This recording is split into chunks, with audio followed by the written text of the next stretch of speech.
अपनी स्क्रीन पे देख रहे होंगे कि एनसीईआरटी में क्लास 10th का केमिस्ट्री का metal and non metal chapter चल रहा है। इसमें कुछ प्रीवियस लेक्चर में कुछ टॉपिक्स मैंने पढ़ा दिए हैं आप लोगों को, और इस समय एक्सट्रैक्शन और कंसंट्रेशन ऑफ ओर्स चल रहा था, जिसमें मैंने कुछ पॉइंट्स आपको बताए थे इससे पहले। उसमें आपको मैंने काफी पॉइंट्स क्लियर करे थे और ये भी बताया था कि इसमें रिएक्टिविटी के अकॉर्डिंग हमने एलिमेंट्स को या बांट दिए हैं, ठीक है। जिसमें 3 हमने सीरीज बताई थी आपको, एक मोस्ट रिएक्टिविटी वाली सीरीज थी, एक मिडिल और एक लास्ट लिस्ट, ठीक है। तो मोस्ट को एमओ लिखे दे रहे ताकि समझ में आएगा, और जो मिडिल थी, ठीक है, तो मोस्ट में हमारा आया था सोडियम, पोटेशियम एक्सेट्रा, मिडिल में जेड एंड पीबी, और लिस्ट में एल्यूमिनियम, कॉपर एंड गोल्ड, ठीक है, ये आया था।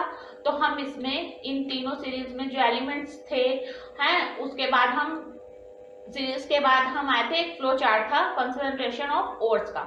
उसमें क्या था, हमको जैसे एक्सट्रैक्ट करना था मेटल्स को, कैसे क्या वो था, उसके काफी मेथड थे कि हम कैसे प्योर करेंगे। जैसे हम किसी जगह से भी लेते हैं मेटल को, तो वो इम्प्योर फॉर्म में होता है, उसको प्योर करने के लिए काफी स्टेप्स होते हैं। उन स्टेप्स में मैंने आपको कैल्सिनेशन और रोस्टिंग ये सब बता दिया था।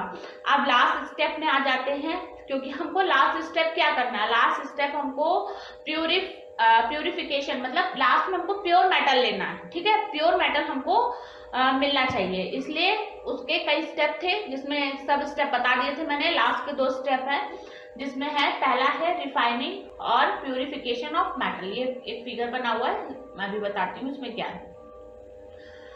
रिफाइनिंग और प्यूरिफिकेशन ऑफ मेटल्स, ठीक।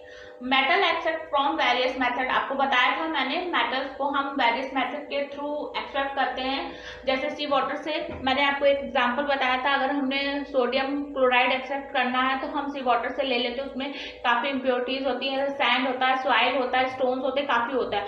उनको हम स्टेप बाय स्टेप उसको जो वहां से सी वाटर से हम एक्सट्रैक्ट करते हो, उसको स्टेप बाय स्टेप हम एक एक करके लेते हैं, और लास्ट में हम प्योर फॉर्म में NaCl प्राप्त कर लेते हैं, ठीक है।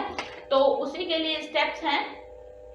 तो लिखा है method contains some impurities thus they are required to be refined, मतलब अगर उसमें काफी इम्प्योरिटीज होती है तो उसको हम रिफाइन करते हैं, ठीक है। Most of the matter are refining using electrolytic refining, मतलब कुछ ऐसे मेटल्स होते हैं जो उसमें था फिजिकल और केमिकल मेथड के थ्रू हम किसी भी मेटल की रिफाइनिंग करते हैं। तो उसमें एक मेथड था इलेक्ट्रोलिटिक रिफाइनिंग, ठीक है। तो ये मैंने सोचा आपको एक्सप्लेन कर दूं कि इलेक्ट्रोलिटिक रिफाइनिंग क्या होता है। तो in the process of electrolytic refining a lump of impure metal and thin strip of pure metal are dipped into the salt solution of metal to be refined।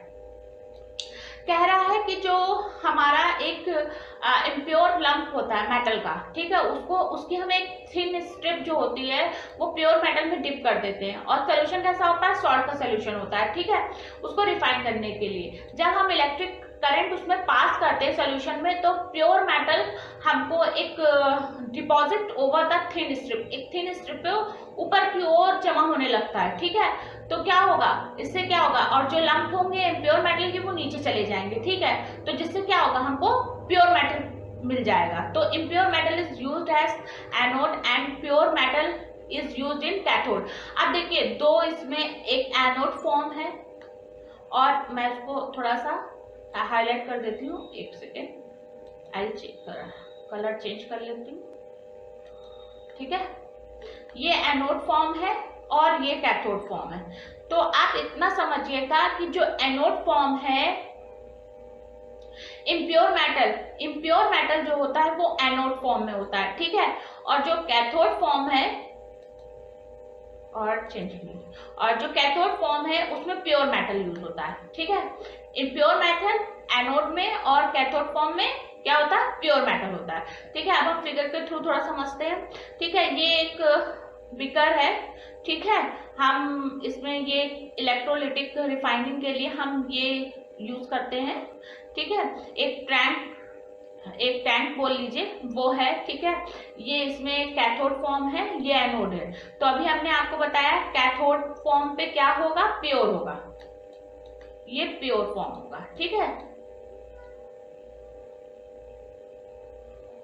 ठीक है। और एनोड फॉर्म में क्या होगा, इम्प्योर।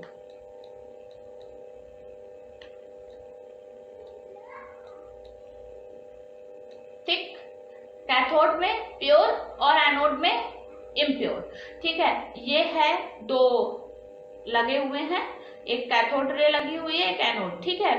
और इसमें solution किसका होगा, सॉल्ट का, ठीक है। तो एसिडिफाइड कॉपर सल्फेट सोल्यूशन, ये क्या है, कॉपर सल्फेट का सोल्यूशन है, ठीक है। और देखिए इसमें एनोड मड, ये यहाँ पे क्या हो गया, इम्प्योरिटीज जमा हो गई, ठीक है। जो भी हमने मान लीजिए हमने ये लिया है कॉपर सल्फेट लिया है, तो उसमें क्या होगी, जो इसमें इम्प्योरिटीज होगी वो नीचे बैठ जाएंगी, ठीक है। और जो हमारा प्योर होगा वो यहाँ पे आके इकट्ठा हो जाएगा, ठीक। और क्या होता है, इसमें इलेक्ट्रिक करंट हम प्रोवाइड कराते हैं, ठीक है। ये इलेक्ट्रिक करंट यहाँ से हम प्रोवाइड करा रहे हैं, ठीक है। तो इसे ये एक मेथड है रिफाइनिंग करने का, ठीक है, इलेक्ट्रिक मेथड है। और इसको यूज इस समय ज्यादा किया जाता है क्योंकि ये इजी वे है, ठीक है, मेटल को प्योर करने का, ठीक। अब आई होप आपको समझ में आया होगा कि इसमें हमने आपको जो एक्सट्रैक्शन था उसमें कंसंट्रेशन ऑफ ओर्स में मैंने आपको बताया था कि कोई एक मेटल है उसको प्योर करने के काफी स्टेप्स हैं। उन स्टेप्स में मैंने आपको रोस्टिंग, कैल्सिनेशन, रिफाइनिंग, और रिफाइनिंग में जैसे मैंने आपको बताया था कई प्रोसेस इन्वॉल्व होते हैं, पर मुझे ये इजी लगा और इसको आसानी से आप लिख भी सकते हैं, इसलिए मैंने आपको ये बता दिया। और इसमें फिगर के थ्रू सब कुछ सॉल्व हो जाएगा, इसमें कुछ मतलब दिक्कत की बात नहीं है, क्योंकि इसमें सीधा सीधा बताया गया है कि जो आपकी इम्प्योरिटीज है वो आपके एनोड में हो जाएंगी, और जो आपकी क्या कहते हैं प्योर मेटल है वो यूज एज ए कैथोड, ठीक है।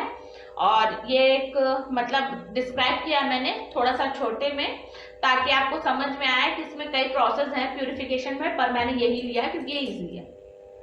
आई होप आपको मेरा सेशन अच्छा लगा हो। अगर मेरा सेशन अच्छा लगा हो तो please like, share and comment करिएगा। Thank you.